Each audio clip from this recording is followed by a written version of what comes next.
Welcome to Rowley Marine in Fort Lauderdale and welcome on board Sunshine, a yacht for sale under very unusual circumstances because it's been donated to charity, which is why it's here at Rowley Marine right now. They've kindly given us permission to take a walk-through tour of the entire yacht, show it to you, and at the end of the video I'll tell you about how that charity works and why it becomes such an interesting opportunity to purchase this yacht. The yacht was built in 1984, so it's an older vessel. In some areas you'll see that it's showing signs of its age, but honestly the price reflects the age and the condition of the yacht, and once again you'll see why it's particularly interesting that it's been donated to charity at the end. But without further ado, let's take a look around. Clearly here we're on the sun deck, where we have a real nice sizable jacuzzi tub, good space for sunbathing. Gets more interesting as we look to the next deck down.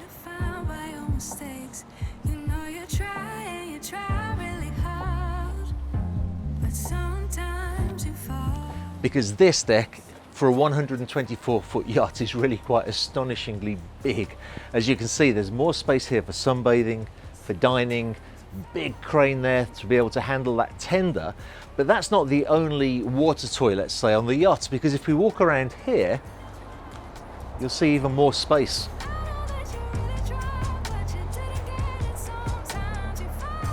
This is what's called a Portuguese bridge. You can access the bow from here, and as you can see there's another crane with two sea-doos, so really plenty of space on board for water toys. Let's take a look inside, but before we do that, while I'm here I'd like to just point this out. This is a wing station which is on both sides of the yacht. Perfect for the captain to be able to judge exactly where he is in relation to the dock. Real big yacht mentality in the build of this vessel.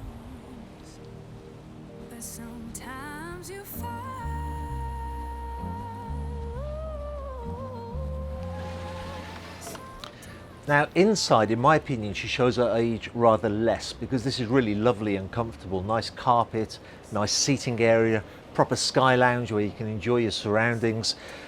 This is rather good as well. We have a fridge, an ice maker, a bar area. I would imagine whoever does buy this yacht will spend a lot of time in this area because it's just a lovely, fresh, light, breezy area where you can enjoy a bottle of chilled beer. We'll be looking at the crew area later, so we'll take in the bridge a little bit later in the video, but worth noting that there's also a day head on this deck too.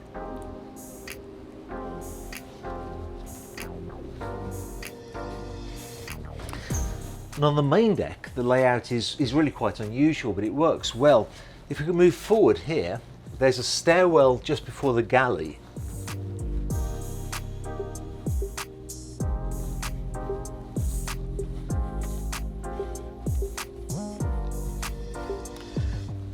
And this leads to two single bed cabins, each one, well this one with three. As you can see, there's the upper bunk bed here and the two singles.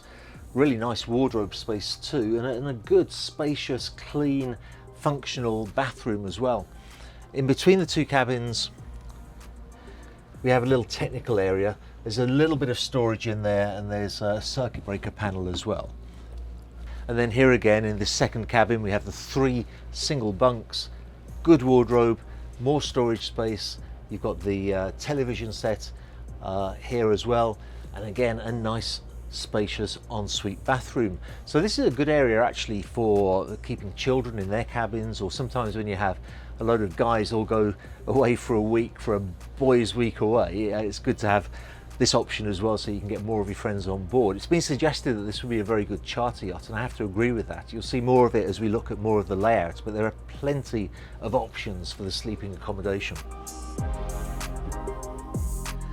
Back up to the main deck, and the first thing that we find here is this cabin, which is considered by many to be the owner's stateroom. It's on the main deck. Again, you've got that lovely view from big windows, beautiful mahogany cabinetry here as well, and a really large and spacious ensuite bathroom too.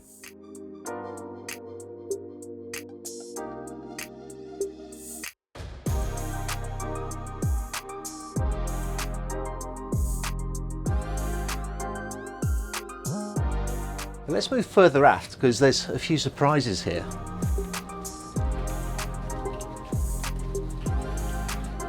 Starting with this little room here.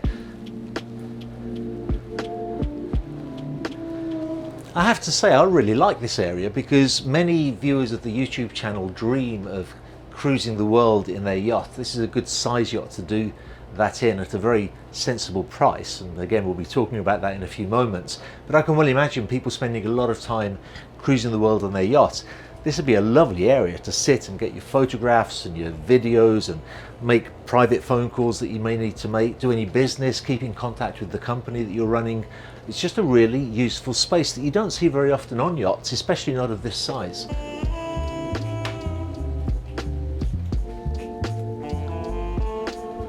So further aft still, and before we look at the main lounge area, let's take a look to see what's down these steps.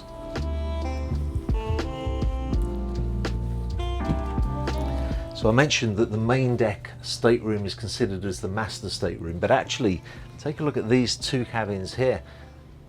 Really surprisingly spacious, nice, big. I would say that's probably a king-sized bed, lots of wardrobe space, a really good, sizable bathroom with his and hers sinks in it as well. I like the fact as well that each cabin has its own name. So this is the Sunrise. Earlier we were looking at the Sun-Kissed. This one is the Sunset stateroom.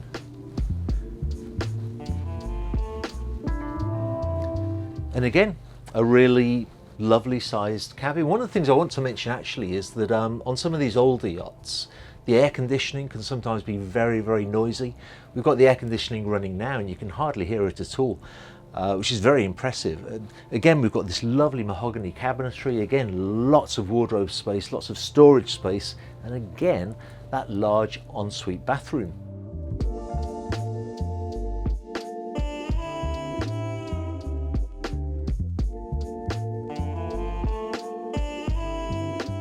Let's take a look now at the main lounge. Just before I do go up to the main lounge, I should also mention that this is rather a useful area. They've managed to get a really big storage area right under the stairs there with lots of space in there for all of those things which tend to consume a lot of space, like suitcases and bottled water. All of those things can easily be fitted away under the stairs there.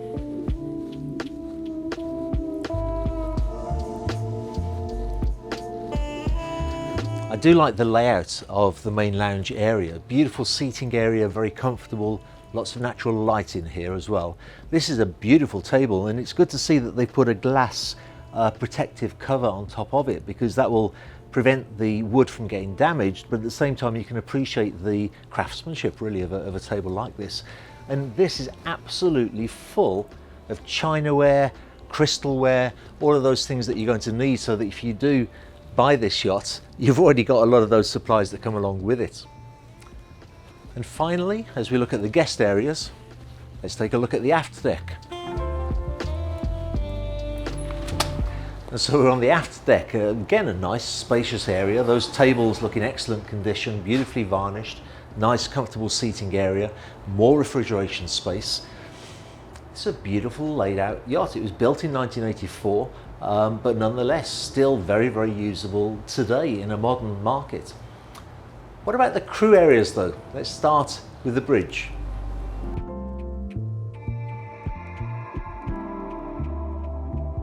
So we're in the bridge of the yacht, and once again the thing that strikes me the most is the space in here. It's beautifully laid out, very simple.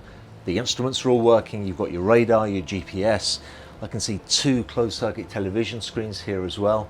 A lot of this looks new actually. This looks like it may be new fabric on these seats. And this is a lovely area to have, because a lot of owners and their guests quite enjoy sitting up here occasionally with a mug of coffee and enjoying the view and just watching what the captain's doing.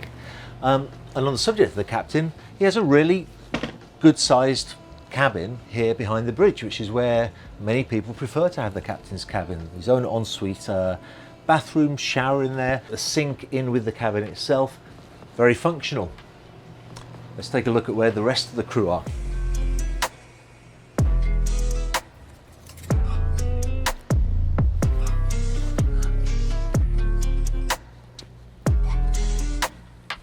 And to get to the crew quarters, we have to come through the galley. And again, I was surprised with this because it's a lot bigger than you first think when you enter the galley. Apart from the crew mess that's here, which is a great solution with lots of storage. You see refrigerators, they have their own television here as well. But most of the galley is actually through here. Stainless steel countertop, 2 really good sized ovens, more fridge space, more facilities. Nice as well for the chef that there's plenty of sunlight coming in. This would be quite a nice area for any chef to work in, I would imagine. And the crew access is around here, down some steps here, but before you get to that access, it's worth mentioning that there's also a big cold room there. That cold room goes down there and around the corner, so lots and lots of space for storing food and drink.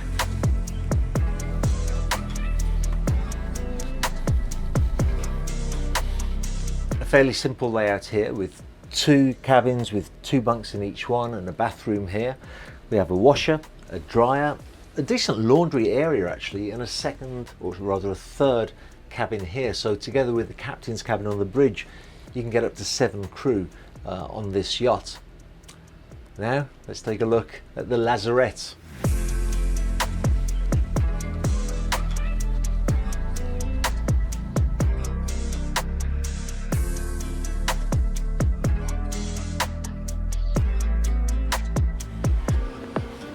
Again, the Lazarette is surprisingly spacious. You have a huge washer and dryer here. This was clearly conceived for air bottles for scuba diving, and I would imagine this would make a really good platform for going on a scuba exploration. But then you have a second area here too, with space for more bottles and the emergency steering, among other technical things that are in that area too.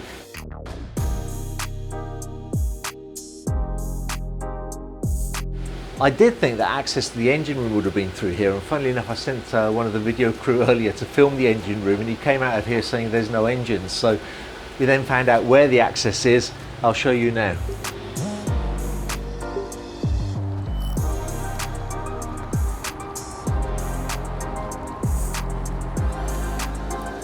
So the engine room, nice, clean, simple layout in here. 2 Caterpillar engines. They were new engines in 2003, by the way, and they'll propel the yacht to about 12 knots top speed. Now, I know that a lot of viewers like to have information about the range of the yacht. Because of the circumstances of the sale, I wasn't able to talk to a captain to get any real details. But if you do want to know that and you have a serious interest in taking this opportunity, do contact Whit Kirtland. He's the broker representing the yacht for sale, and he can get you all of those details that you need.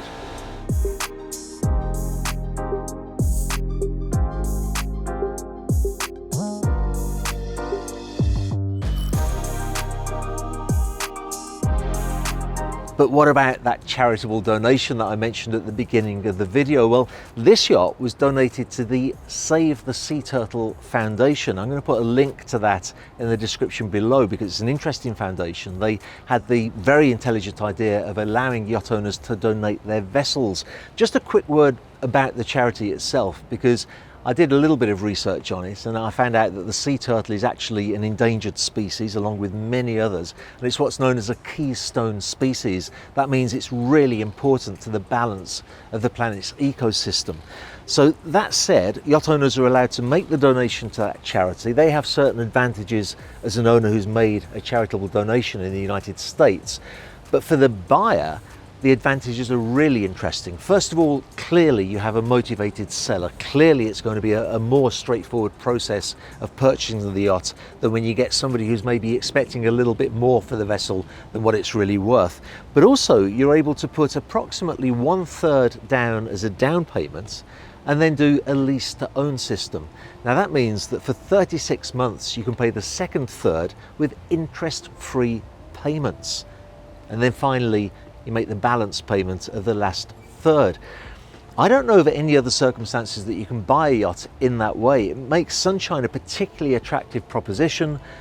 If you are interested in her, please do contact Whit for more details.